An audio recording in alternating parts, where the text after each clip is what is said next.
Well, some Miles from Black Women TV. Hello, Taylor. How's it going? Hi, good. Nice to speak to you. Good. I've seen you on a number of your projects, but what was going on when you got this script and it involved cannibalism, but you knew you were going to be working with Luca and Timothée? Well, I first met Luca and he told me about a script that he had. So it kind of unfolded slowly from there. Slowly, but it also happened pretty fast. I just wanted to work with him so badly, and I just felt like any opportunity that I would have to be a little role in the film would be good. So when I read the script and it was so complex and so deep and so layered, and the offer was, to play the main, leading character in his film, it was so mind-blowing. There was no trepidation on my end. I just, said sign me up and tell me when to be there. When you take on a role like this, like any other role you take, do you look for a part of yourself that's in a character? I know it's all make-believe and stuff, but there's got to be a little bit of the character that you can say, oh, I can do this, I've done this. Does that go through your mind? It doesn't consciously go through my mind. I think unconsciously it definitely is running through that stream, but it's not something I really think about until, a long time after we've wrapped the film in some ways. I mostly try to think about how can I be of service to the story and what is it trying to say through me, and how can I, step aside to honor the people that I'm working with and honor myself in this role. And I try to, focus on that more than anything else. There's a lot of different stories you can get out of this movie, and there's also a romantic part of it. And obviously, you're working along with Timothy. And then, how did you guys work so that way you guys can establish chemistry so that we, the audience, can see it?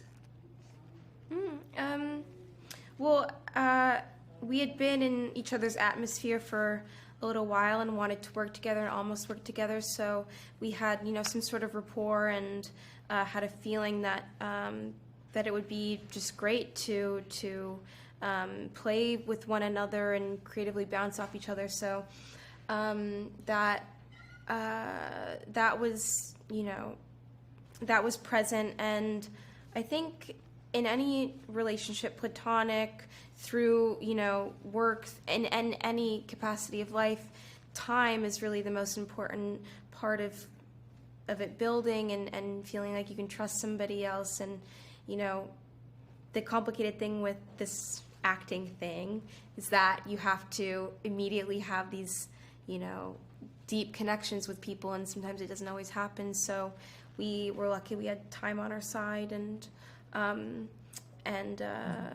yeah. And to wrap it up, obviously, when you have this lead role and you've had other roles before, what did you learn from Luca that helps you out as an actress as you go on to your next role, whatever it may be? He's very honest to his intuition and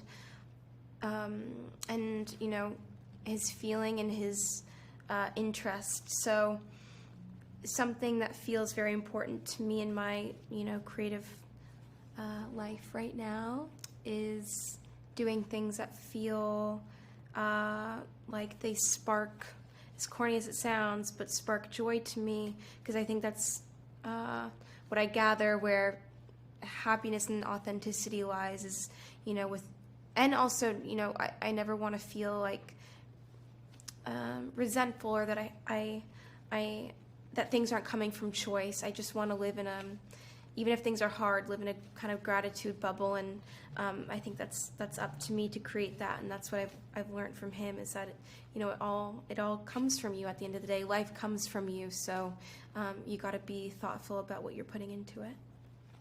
Congrats on the role. Congrats on the award from Venice. Keep doing your thing. Thanks. We'll talk down the road. Thanks. Nice to meet you. Take care. You too.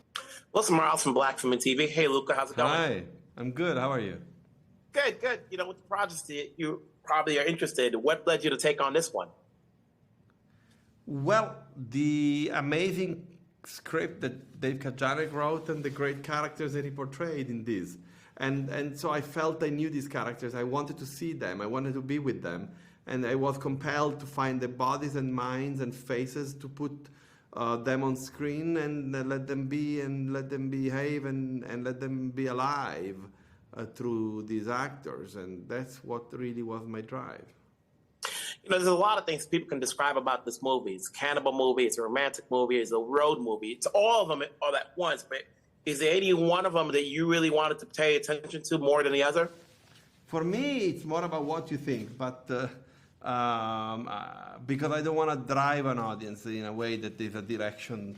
But at the same time, I must say that for me, this is ultimately a dark fable about abandonment and about impossibility of going away from who you are, and yet trying to find a new self into the gaze of the other, which leads to what it is, an ultimate love story. You've got Taylor as your lead, and what were you looking for when you were looking for the actresses to play the lead role? What did you want them to bring to the table? I wanted an actress who could be going into very dark places and at the same time very vulnerable places, and who could be really able to make you understand the falling in love and yet seeing the anguish that was behind the sense of abandonment that this woman was going through. And Taylor Russell had all these qualities for sure.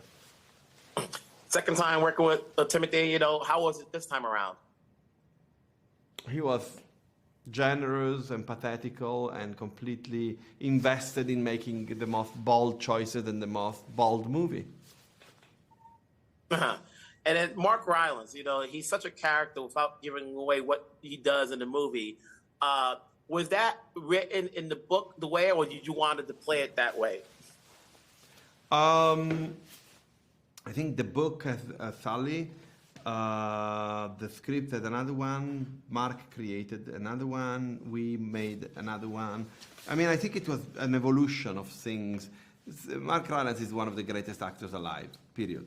So to see him act and be, it's just fantastic. Mm-hmm.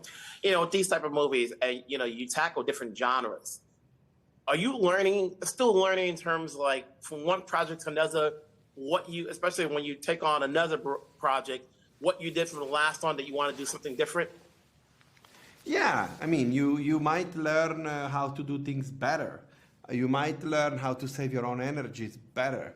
You might learn who are the people you want to be with a lot and who are the people you don't want to see anymore. It's like life. It's a learning curve. Mm-hmm. And when people think of cannibalism, you know, they think there's going to be a lot of gore and so forth. But I wouldn't say there's much of it in here, but is there a way you wanted to show it where it doesn't take over the whole movie and there's a lot more to it than what you're trying to say? I think people can understand the movie I believe in the audience. I believe in the intelligence of the audience. Once the audience is going to see this movie, they're going to see what it is, which is like a fable about love and about finding yourself into the gaze of the other. And then just to wrap it up, you know, because your projects are different from the other, what does it take for you to say yes in terms of what you want to do? If I feel it, if I feel that I know how to tell the story, if I know that if I see the movie in a simplistic way, then I don't need it. But if I am challenged to find ways that comes from my guts, all the way up to my art and my mind, then I'm up for it. Congratulations on this movie for the success it's had so far, and we'll talk down the road. Thank you. Thank you so much.